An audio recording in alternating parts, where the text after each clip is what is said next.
Wala na namang sound. Wala palang sound ha. Ano nyo, walang sound? Ito, walang sound oh. Sa una, masaya. Pero sa uli, may kabit na. Ano, buhay ka pa?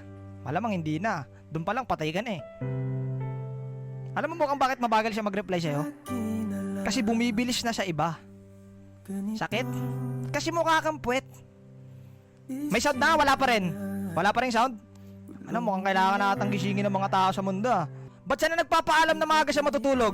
Kahit wala naman siyang pupuntahan na bukasan. Bakit? Ba't siya nagpapaalam na maaga ako matutulog?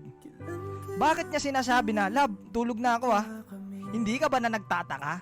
Dati umaabot kayo ng alas 5, alas 6 ng umaga, pero ba't ngayon hanggang alas 10 na lang? Bakit? Kasi baby time na nung kabit nila. Ikaw, ang alam mo lang, nagtitiktok-tiktok lang siya.